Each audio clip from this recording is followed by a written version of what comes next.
welcome back. Thank you, welcome. What about a check-in? Something we neglected in the other podcast. Okay, yeah, let's do a check-in. You were burning with these questions. I saw it already in the... Yeah, I wanted to ask you over lunch, and then I thought, no, let's hold on. We can do it in the podcast. Okay. So I want all of the world to know. Okay. What do you do after you wake up in the morning? Do you have a routine? I do have a routine. So I am drinking coffee.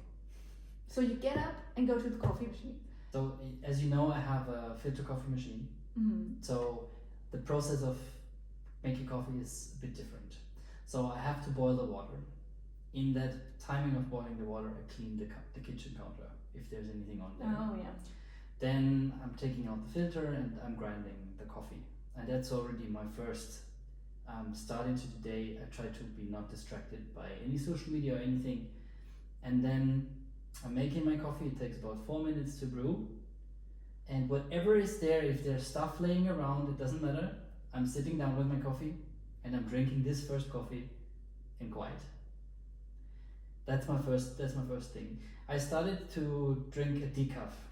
In the morning? In the morning, because I realized that if I drink too much coffee in the morning, I get the spike and crash. Sometimes if I have a workshop or a meeting in the beginning, or if I need that energy, I'm drinking a normal coffee. But I realized that if I drink coffee, I get jittery or I get more like energetic. For example, if I have planned and I know this before, because in the day before, it's maybe part of my morning ritual, is I'm writing down what is up in the next day.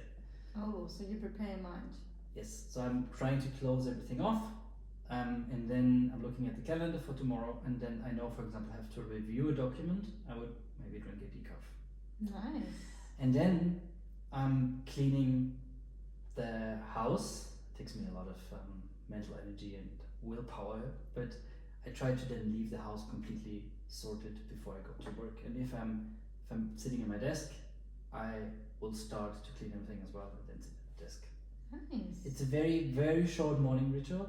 I try to do sports in the morning, but my body is not awake yet. not awake yet, and he loves to do it at around 2 p.m. Nice. How about you? Well, I get up, then I bring my tired body to the yoga mat. You're so disciplined. For about 20 minutes to half an hour. Mm-hmm. Then I take a shower, prepare breakfast, prepare half a liter of black tea. Then we're having breakfast together, the whole family, before I brush my teeth, make myself ready for the day, and head out of the door. How long do you need for your morning ritual? 2 hours. Okay, yeah. Embarrassingly long, but yeah, it's worth it. I love it. Yeah, I feel I need to add the breakfast to mine. Mm-hmm. Because I'm not hungry when I drink my coffee, but then if I don't either have the breakfast prepared and take it to work, or I take the breakfast, I will eat some junk. So that's maybe something I need to adopt. But yeah. And also, how's it going with the stretching? With stretching? With yoga? I mean, you changed it, right? It was not always like this. Yeah. You have to see something improve in your mood or in your... Yeah, I felt extremely in the first 2 weeks. I felt an extreme change in my mood. I was so happy. Okay. It felt so new to me to be happy like all of the time like this, and it came down now. So I'm afraid to stop it or to say for a day, oh no, I'm sleeping in a bit today or something, because I'm afraid that my mood would go down or dip again. But I really noticed it extremely in the beginning. Now I notice that I don't have sore muscles anymore, which is also a great feeling. Mm-hmm. But yeah, it's like I got accustomed to it again. Yeah. So I had to I made a break after my daughter was born because I didn't have the chance to do it anymore. Somehow kids intervene in your plans. But now that she's getting bigger, I have some more time for myself, and I can integrate it back into my life. Yeah, I feel it's highly individual. You have to experiment. I'm not a fan of these trends like get up at 5 a.m. and do all your workout routine, and then you're gonna be successful because then your day is going to be successful. But I like kind of some of the principles to say start with the most important task first. Don't have a meeting before 10 if you can, because if you let people in, that can be Instagram, that can be a meeting, they will directly take your attention. So what do you want to do with the basically golden hours of your day with your mental power? And I feel it would be, for me, it would be wasted if I would kind of force myself to go into the gym. But also based on an input from you, I changed because you said that one of our favorite authors from what I'm currently reading, fantasy book, he is going to the gym to prepare himself for the next task. So I kind of adopted this mindset when I go to the gym for the afternoon. I'm sometimes working without headphones and I just let mine. Nice, yeah. I think you really have to focus what matches your biological clock and energy. Yeah. And I'm a morning person, so for me it fits very well to do all of that in the morning. Yeah. But if, as you say, if you're good at exercising in the afternoon and you have your peak then, do it then. Why should you adhere to some principles that some guys on the internet propagate? Yeah. Exactly. And so now we talked about the routine. Do you have any systems in place that you have in the morning which makes it easier for you to, to stay healthy, for example, for the breakfast or for the yoga mat? Is it close by? Any systems you have put in place to be more efficient? Oh, everything is in systems. So yeah, I'm cutting some fruit in the morning as well. Okay. It's always some fruit as part of the breakfast. Then having some vitamin capsules also additionally, probably a bit over the top, but yeah, better too much than too little. Then the yoga mat, of course, is close to where I'm passing by. I'm just training in my sleep clothes, so I don't have to change before, and then afterwards I directly shower and have the fresh clothes. So yeah, it's all fit into systems. Yeah. And when do you pack your work bag? Normally the evening before. Me too. Yeah. I think this is one of the tricks, like getting everything in and be ready in the morning. The only thing that's missing is the phone, of course, but yeah, it's the very phone we will take with us, yeah. So it's very fitting to what we want to discuss today, about systems in companies, right? So we advocate the fact that when we have a problem in the culture, it's not a problem of the individual player mostly, but it's a systemic issue. Not always. Maybe we have people they are not motivated or don't want to be, but we really believe, I think it's a fundamental belief, that the organizational system we create is helping people, like in our morning routines, like in our day-to-day lives, to perform better. Yes. Or it dictates how we show up at work, how we can show up. Yeah. So I mean, the culture itself is like the rule set that you have to allow people to act.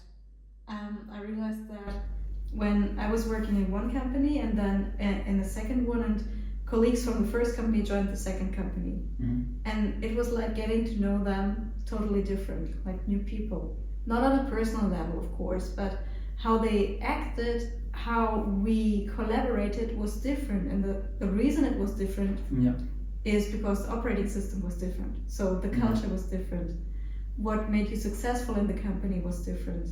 Yeah. What was expected of you was different. What was highly recommended, stuff like that was different. And you said operating system, and just to clarify, we don't mean a technical operating system, but we mean from organizational design, we mean how the company system is set up. Yes, right? How the company operates, yeah. What are some examples of basically operating system parts in a company? So let me come back to that example that I just talked about with the two different companies. Yeah. The first company, it was all around achievement culture. So the more you worked, the more you achieved, you got applauded, that was seen, you got rewarded for it. Yeah. Totally different in the second company, where it was all about relationships. So you got rewarded if you were well connected in the company. If you were a high achiever, it was nothing that really stood out or was seen or rewarded, which of course felt strange coming from place A and then You had to learn the different rule set. So is it about how your value is perceived in the company a little bit too? Like if in one company it was achievement, Mm-hmm. and in the other company, what was it in the other company? If you say the first one was achievement, what would be the word for the second one? I think you were more seen as an entire person or being. Holistically. Yeah, yeah.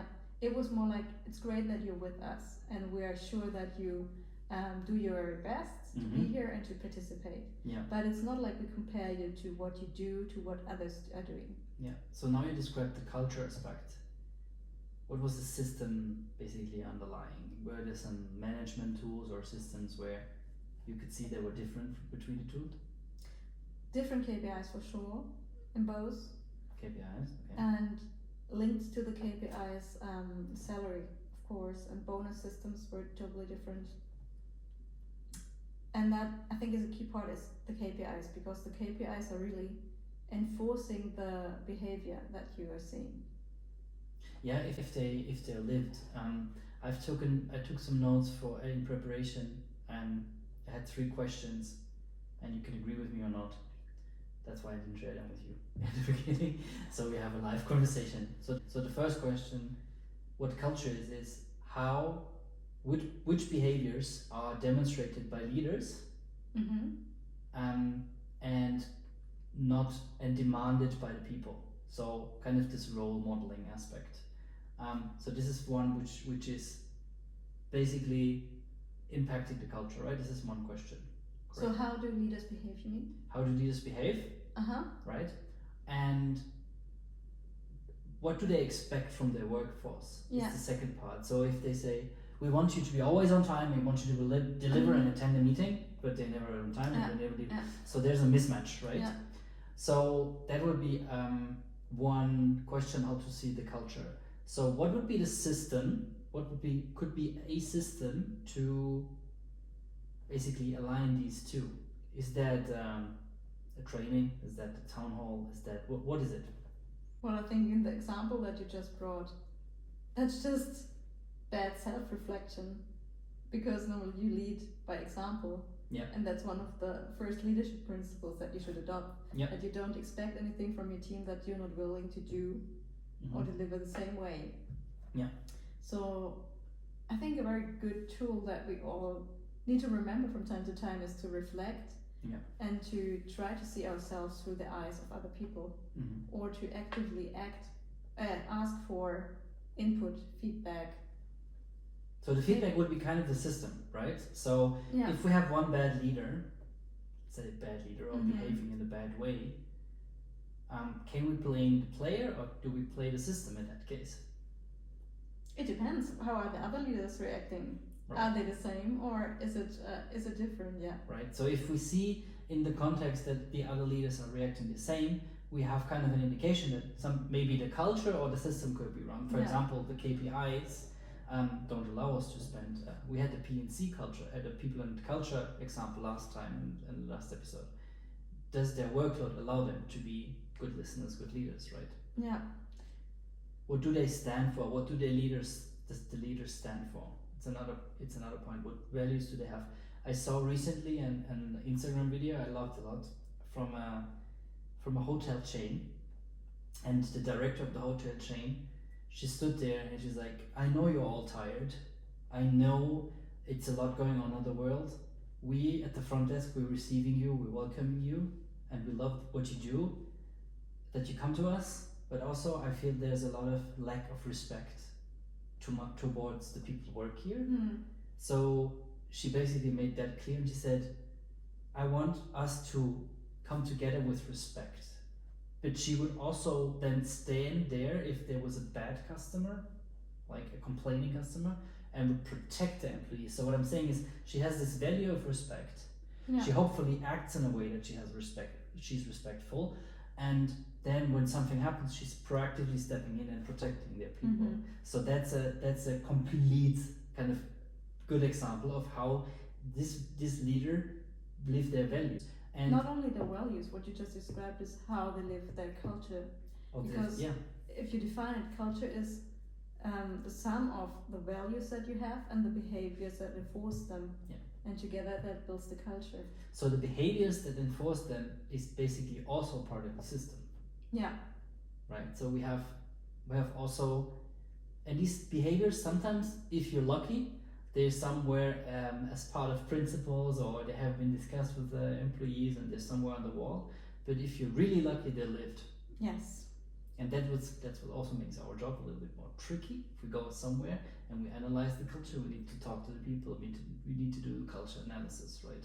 Yeah. How does leaders impacting and taking decisions, means the power or the formal might, have an impact on the organizational systems, or how is it reflected in them? How does it impact the system?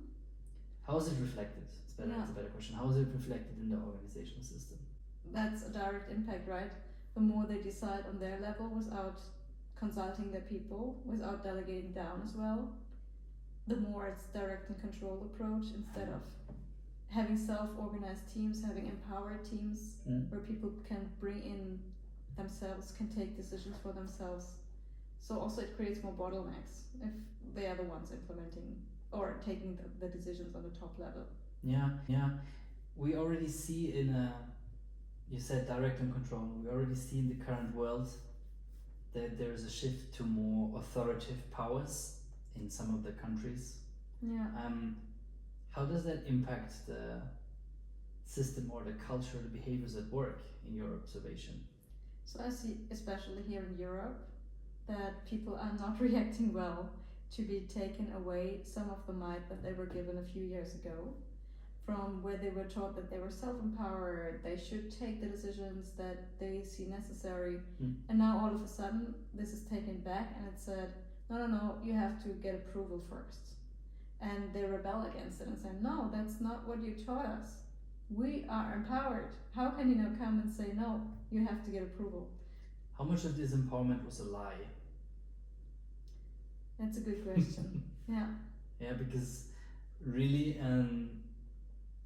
some people felt that they have empowerment to a certain extent until the person who put them in power, like when it was in the same objectives, goals, etc. But was that power really completely given? I mean, to the companies, right? But I guess this is a critical factor. If you go into an organization and you have a culture, you have a system, you have behaviors, and then you have leaders who say, we give you the decision power, we give you to do this, and then after a couple of months or something, they come back in and they say, oh no, we want this different. That's a strong indicator. Yeah, and I think the easiest way to see is, did you also give them budget power? Did you give them a budget? Follow the money. Yeah, and tell them, okay, you can spend this on what you see as necessary, what you deem successful to be made as investment, or do you say, no, if you need to spend something, you need to get approval? So yeah, it's also part of the skin in the game aspect, right? So when you're an entrepreneur, when you're closer to basically the daily business, basically, if you're an owner, you have approval power, but the bigger the organization gets, you have to distribute it somehow. This is maybe also part of the system, or it's also part of the operating system. No? Of course, yeah.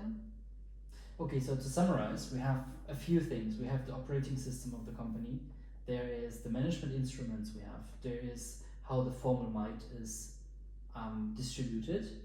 There's how leaders are behaving and how they are going out with their values, etc. BP. And there's communication. Isn't communication a tool in this?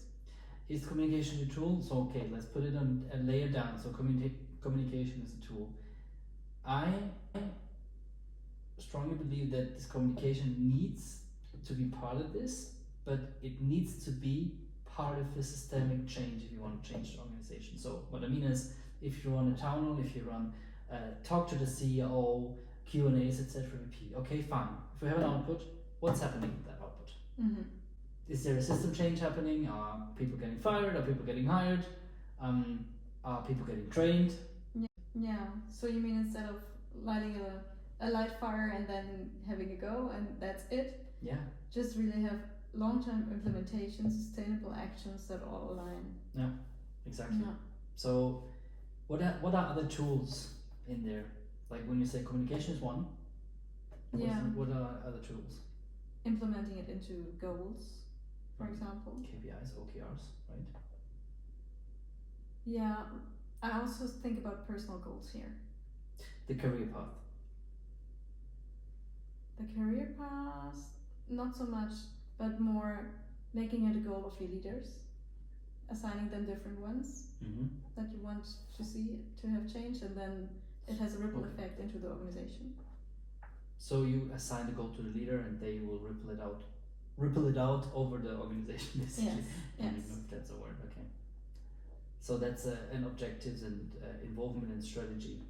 So the fruit basket, it's not the solution, as we know, right? A nice perk. It's a perk. But you really came to work and said, "Oh, I have to go to work today. There's a free apple I can get." I mean. Yeah. So I always bring this example of the system with I've told it a couple of times, but I want to say it again. The person in the queue in the airport who's doing the check-in. We imagine the person, she's super motivated. First day she comes to work, she needs to start at 8, she gets barely 30 minutes of a break, there is no toilet nearby, she doesn't have anything to drink, and then she has to work again until 4, right? She's constantly faced with customers complaining, it's not quick enough, whatever. After, depending on the resilience of this person, after 2 or 3 or 4 weeks, this person will become frustrated. What could change there? Can we change the check-in process? Of course, that's a process. What is the system we can change when we apply whatever we have discussed here? What is if there would be a supervisor and a leader walking around and bringing people who are complaining to them back to the line and say, please be respectful to my employee, or we have to bring you outside of this airport? What if there would be someone taking care of the people, or at least there would be a coffee machine nearby, you know? What if they get proper breaks from their work? What if they have shift between the people? That they don't exactly have they have a good shift. Hours, maybe they even have flexibility in the shift. So what I'm saying is, like, the process of check-in might not be more, might needs to be changed. Maybe there will be like support with robots, etc. pp, right? But the system on this specific department, you really need someone to have the back of the people and also set the rules, right? So you don't talk to my team like this, right?